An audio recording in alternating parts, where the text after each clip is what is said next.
Olá, meus irmãos, paz eterna para todos. Meus irmãos, é um prazer estarmos aqui. Andei meio sumido aí, um pouco de dificuldade. Mas hoje nós estamos aqui para juntos compartilhar. Eu sei que meu canal ficou meio parado aí devido à dificuldade.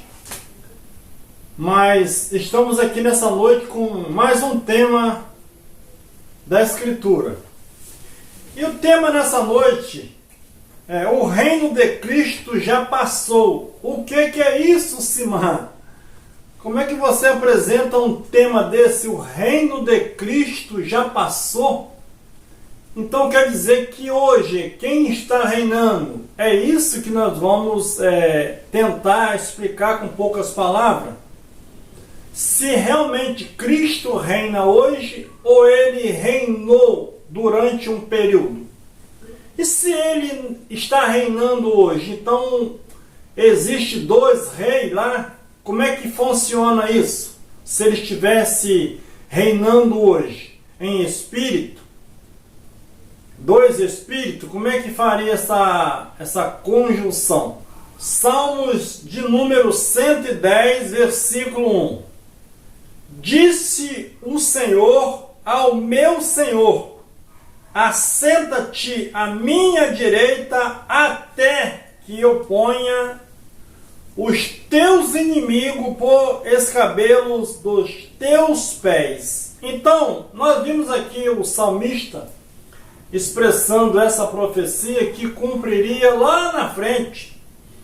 Todos os discípulos, se você observar, ele citou esse salmo se cumprindo ali dentro do evangelho a qual Jesus pregava. Nós vamos ver Atos também aqui, Atos 3, versículo 20. Enviei ele, o Cristo, que já dante vos foi indicado, Jesus. 21. Ao qual convém que o céu receba até os tempos da restauração de todas as coisas, da qual Deus falou pela boca dos seus profetas, desde o princípio. Pois Moisés disse: suscitar-vos a o Senhor, vosso Deus, dentre vossos irmãos, um profeta semelhante a mim, a ele ouvireis, e em tudo quanto vos disser. E acontecerá que toda alma que não ouvir a esse profeta será exterminada dentre o povo. Então, aqui lá em Atos, ele estava confirmando que Deus iria suscitar um profeta pelo período de tempo até que o céu recebesse ele. Teria um tempo até que todas as coisas fossem restauradas. Se todas as coisas já foi restaurada, para nós que acreditamos na escatologia consumada, nós que entendemos que essa ferramenta que nos apresentaram é a mais que tem mais verdade, respeitando o público presente da época e também a história, nós entendemos pela palavra que o tempo da restauração foi naquela época. Jesus chega a citar: eu tirarei o reino de vocês e vou dar para uma outra pessoa. E aí você pode analisar que todos os contextos de Cristo, ele falava que iria restaurar. Os discípulos chegam a perguntar a Jesus: Jesus, é nesse tempo que o Senhor vai restaurar Jerusalém? Por que a Escritura diz que Elias tinha que vir primeiro? Jesus diz: Elias já veio e o povo matou ele. Assim também vão fazer com o Filho do Homem. Se Elias precisava vir, a Escritura dizia que quando Elias viesse, ele ia restaurar todas as coisas. A pergunta que eu te faço: Jesus disse que Elias já tinha vindo. Então você pode observar que tudo aquilo já tinha sido, tudo aquilo estava cumprindo naquela geração. Eu coloquei um versículo aqui para você entender o que é descanso. Até que todos os seus inimigos sejam colocados debaixo dos seus pés. Segundo livro de Samuel, capítulo 7, versículo 1, que diz assim: Ora, estando o rei Davi em sua casa, e tendo-lhe dado o Senhor descanso de todos os seus inimigos em redor. Então Davi chegou a um período que ele já não estava mais em guerra. Todos os inimigos de Davi tinham sido destruídos e ele estava em paz. Não tinha inimigo mais à sua volta. Então quando a Bíblia diz: senta-te à minha direita, até, não é para sempre, meus irmãos. O reino de Jesus tinha um período, até que tudo acontecesse. É o que nós vamos ver à frente. Hebreus capítulo 10, versículo 11, que diz assim: Ora, todo sacerdote apresenta dia após dia, ministrando e oferecendo muitas vezes os mesmos sacrifícios, que nunca pode tirar pecados. Então, o que o sacerdote fazia? Ele oferecia todos os dias, muitas vezes, o mesmo sacrifício.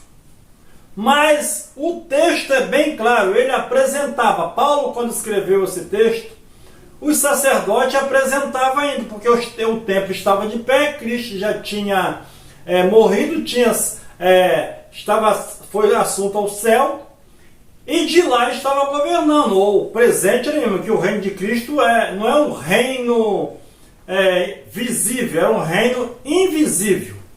Então, quando todos os inimigos de Cristo fossem colocados debaixo dos seus pés, ia haver um fim. Então era necessário que ele reinasse até. Então todo sacerdote ele apresentava na época de Paulo, porque ainda que Cristo ofereceu o sacrifício, mas os sacerdotes, eles não creram em Cristo e continuaram apresentando sacrifício, que nunca poderia tirar os pecados. Paulo deixa bem claro, tirar o pecado. E o versículo 12 diz assim: Mas este, quem?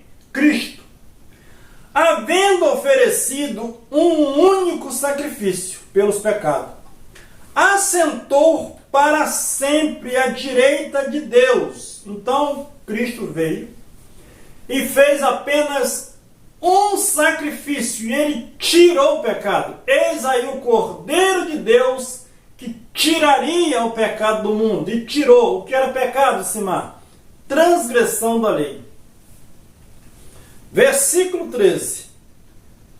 Já que ele fez um sacrifício, e o que aconteceria dali para frente? Para aqueles que acreditavam no sacrifício, o pecado era perdoado, recebia o perdão. E para aqueles que não creram? O versículo 13. Daí por diante, esperando até que os seus inimigos sejam postos por os cabelos dos seus pés. Quando Cristo oferece lá o seu corpo, o seu sangue, ele pagou o preço, riscou a dívida, e dali para frente ele estava esperando até o quê? Até o tempo da restauração, quando Jerusalém fosse destruído, o templo fosse destruído, não haveria mais sacrifício, os sacerdotes já não faziam mais nada.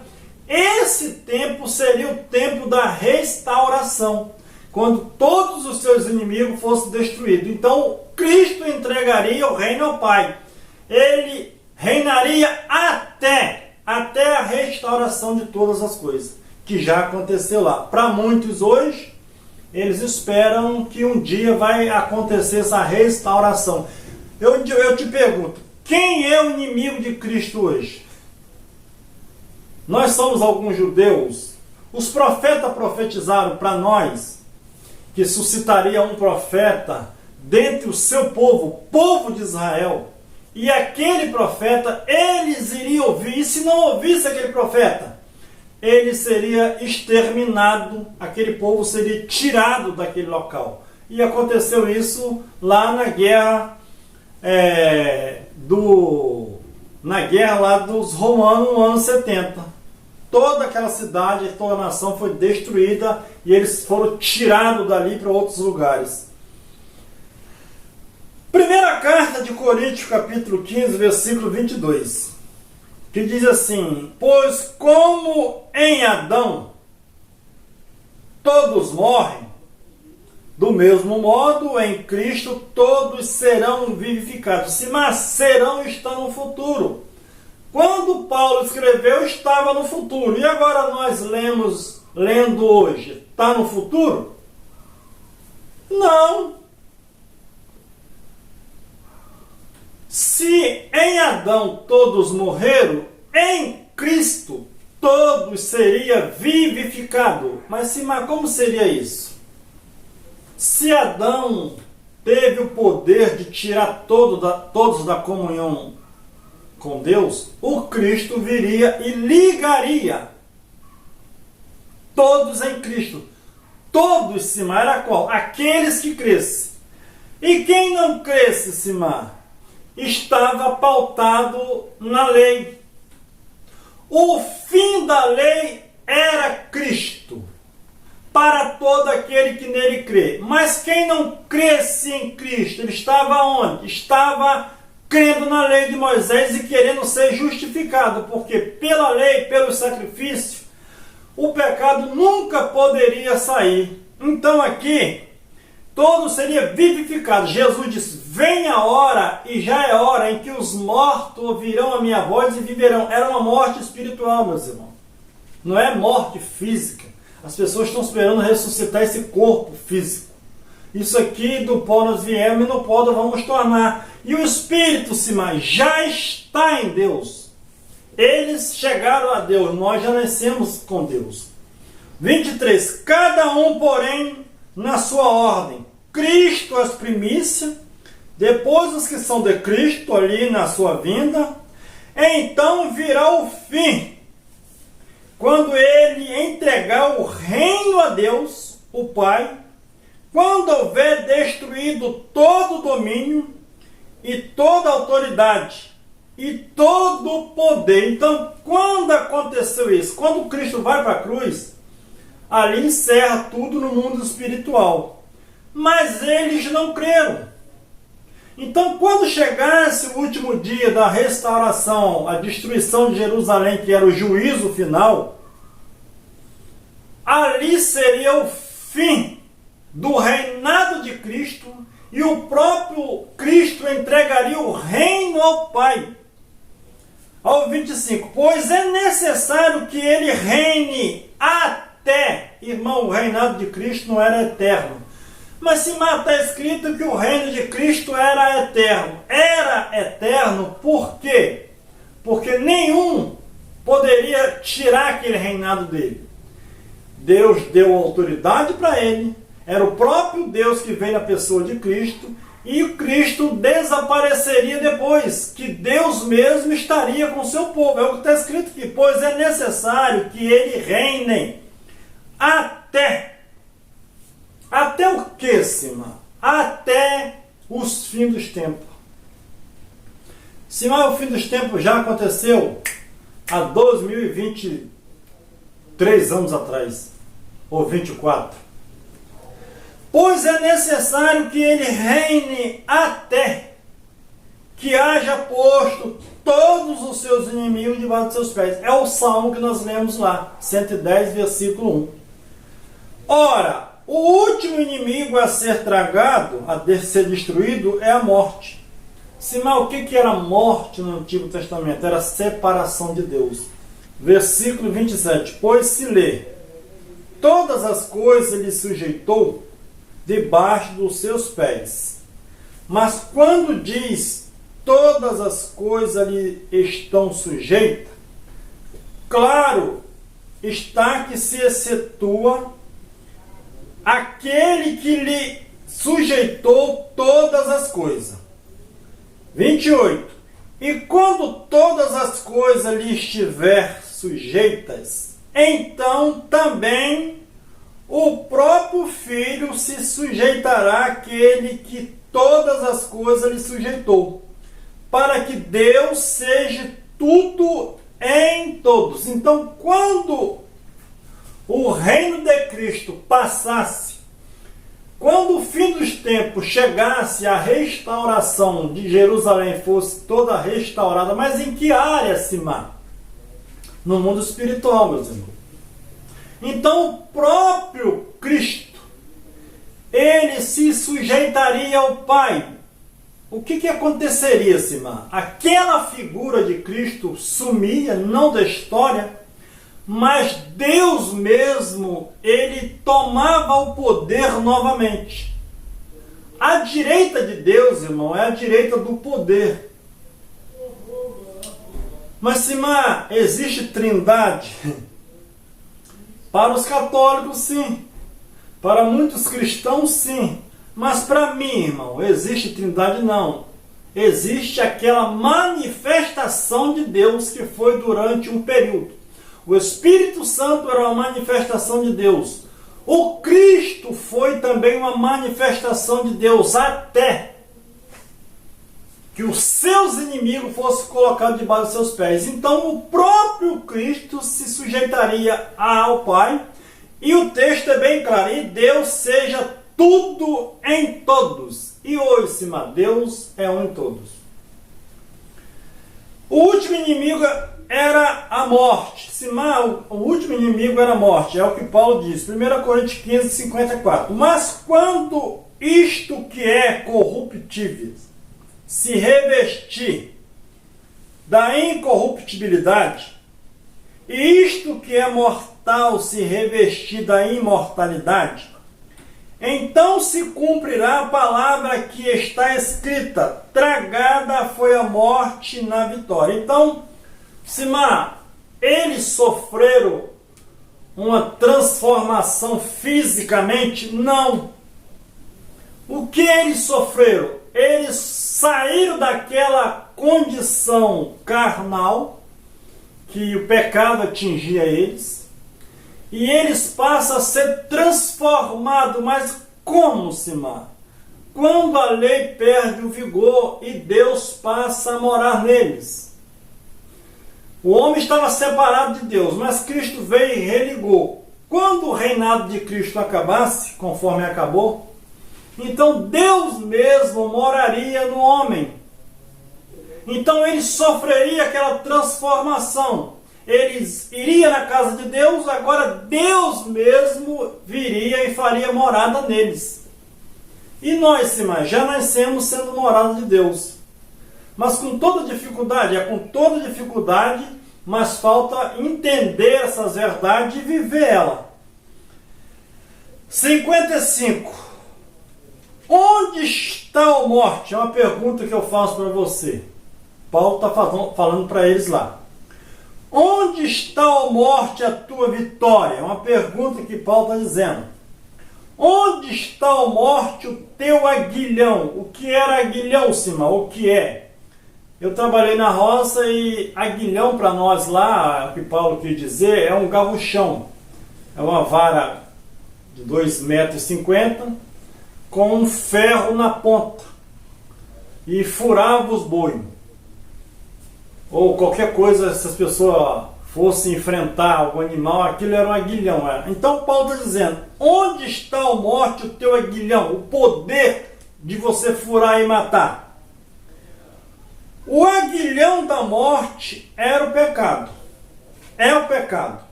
E a força do pecado é a lei. Então, o aguilhão da morte era o garruchão, o que matava, o que furava. E o que dava força àquele garruchão era a lei. Mas Paulo diz, graças a Deus que ele nos deu a vitória. Então, Cristo era o fim da lei. Cristo não é o fim da lei hoje, meus irmãos, que nós não estamos em lei de Moisés. Então o aguilhão da morte era o pecado. E o que dava força ao pecado? Pegamos uma mulher no ato de adultério. E sem a lei, ninguém poderia acusar ela. Então a lei, ela dava força para condenar aquela pessoa. O aguilhão da morte era o pecado. E o que dava força? era a lei. E Paulo diz, onde não há lei, o pecado estava morto. Vamos continuar. Colossenses capítulo 2, 13.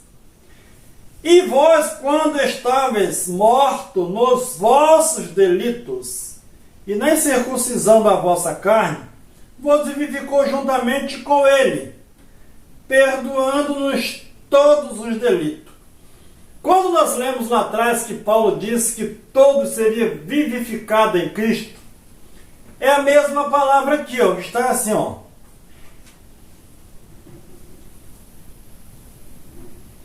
Colossenses 2,13. A vós, quando estáveis mortos nos vossos delitos, e na incircuncisão da vossa carne, vos vivificou juntamente com ele. O que era vivificar, segundo Paulo? Se em Adão todos morrem, em Cristo todos seriam vivificados, seria vivo novamente, daquele mundo, daquele pecado de Adão, daquela transgressão, daquela separação de Deus, perdoando-nos todos os delitos. Todos os delitos, ele deixou algum delito para trás. E o pior, e havendo riscado o escrito da dívida que havia contra nós, nas suas ordenanças, a qual nos era contrária, removeu do meio de nós, cravando-o na cruz. Ele tirou os nossos delitos ou tirou os delitos deles? Tirou os delitos deles, que estava escrito nas ordenanças da lei de Moisés. E nós, Simão, temos delito? Se tivesse a lei de Moisés hoje, que não era para brasileiro, era para eles lá, nós, se fosse judeu na época, nós tínhamos delito. Nós tínhamos delito. Mas hoje nós temos algum delito diante de Deus? Ou nós somos errantes? Ou nós temos as nossas falhas, os nossos vacilos? Falha, vacilo hoje, irmão, não tem nada a ver com o pecado daquela geração. O pecado era transgressão da lei. Pegamos uma mulher no ato de adultério. E pela lei de Moisés ela tem que ser morta. E hoje, quando você pega alguém num delito desse, você vai basear em qual lei para matar ela? Mas se não está errando, mas existe uma lei para punir ela? Então você pode fazer tudo, meus irmãos, mas tudo te convém. Você só não faz, eu costumo dizer, irmão, que as pessoas só não fazem o mal porque tem uma lei lá dizendo que não pode. Se não tivesse uma lei, você sai atropelando tudo. Ele só faz com medo. Isso não é o amor de Deus na nossa vida. Versículo 15. E tendo despojados os principados e potestades, os exibiu publicamente, dele triunfou na mesma cruz. Quando nós pertencíamos a um outro entendimento, ensinaram para nós que potestade, principado, é o demônio maior que está nos lugares celestiais.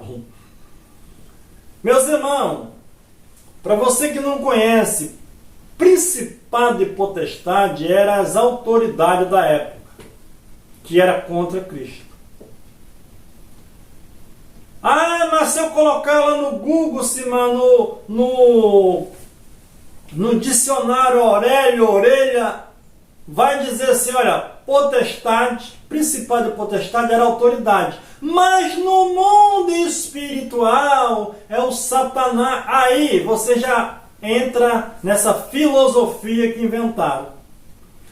Romanos 13, todo homem, toda criatura está sujeito aos principados, à potestade. Então, era esse, o potestade, era o principado, eram as autoridades da época que Cristo exibiu publicamente deles. E deles triunfou na mesma cruz. Esses eram os inimigos de Cristo. Quando o salmista diz, senta-te à minha direita, até que eu coloque os seus inimigos debaixo dos seus pés. Aqui Colossenses está afirmando que os seus inimigos foi exibido publicamente, dele Cristo triunfou. Mateus 28, 20. Jesus chama os seus discípulos depois que ele ressuscita e dá uma ordem aos seus discípulos. Ele deu aos seus discípulos. Ele diz: ide, ensinando-os a observar todas as coisas que eu vos tenho mandado. E eis que eu estou convosco todos os dias, até. Até é para sempre. Então ele disse que ele estaria com o discípulo eternamente, até a consumação do século. Meus irmãos, o que era a consumação do século? Será que era o fim do planeta? Ou era o fim daquele sistema aonde João viu o primeiro céu e a terra tinha passado? Ou será que vocês vão olhar para cima e vai vir um novo céu e uma nova terra? Qual era a concepção de novo céu e nova terra? Qual era a concepção do velho céu e da velha terra? Apocalipse 21. E vi um novo céu e uma nova terra. João está tendo a visão que ele viu. Porque já se foram o primeiro céu e a primeira terra. E o mar já não existem. Então João, ele não estava dizendo que ia vir. Ele viu. Ele viu um novo céu e uma nova terra. E o primeiro céu e a primeira terra já tinha passado. Já tinha passado ou iria passar. E vi a santa cidade, a nova Jerusalém, que descia do céu, da parte de Deus, endereçada como uma noiva, ataviada para o seu noivo. No versículo 3. E ouvi uma grande voz vinda do trono, que dizia, o que aquela voz dizia? Eis que o tabernáculo de Deus está com os homens, pois com eles habitará, e eles serão o seu povo, e Deus mesmo estará com eles. Então, era necessário que ele reinasse até, e depois, Deus mesmo estaria com o seu povo, como está comigo e com você até hoje. O que me chama mais atenção e faz eu continuar gravando essas mensagens, sabe o que? É porque as pessoas estão esperando que o mundo vai acabar. Jesus vai descer do céu. E você observar e ter um conhecimento bíblico e ver que isso tudo é engano, é muito complicado você viver em um mundo desse, onde você vê as pessoas com a plaquinha dizendo que Jesus vai voltar, que os tempos está chegando ao fim. Quando você olha para a Bíblia, não vê nada disso. E aí vem geração e vai geração, e a terra permanece para sempre. Daqui 200 anos, o que será desse evangelho que eles estão pregando aí, que Jesus vai voltar? Daqui 1000 anos. Simão, o que você espera? O que eu espero é que um dia, meus irmãos, esse conhecimento chega a todos e eles possam ser salvos de que, Simão? Desse engano, dessa falta de conhecimento. Que eles esperam que Jesus um dia vai vir, que Jesus hoje está à direita do Pai, intercedendo por nós. Para Jesus interceder por nós, o pecado não foi tirado. E Paulo diz em Hebreus 9:26, com apenas uma oferta, ele aniquilou o pecado para sempre. Melhor noite, paz eterna para todos. Até a semana que vem.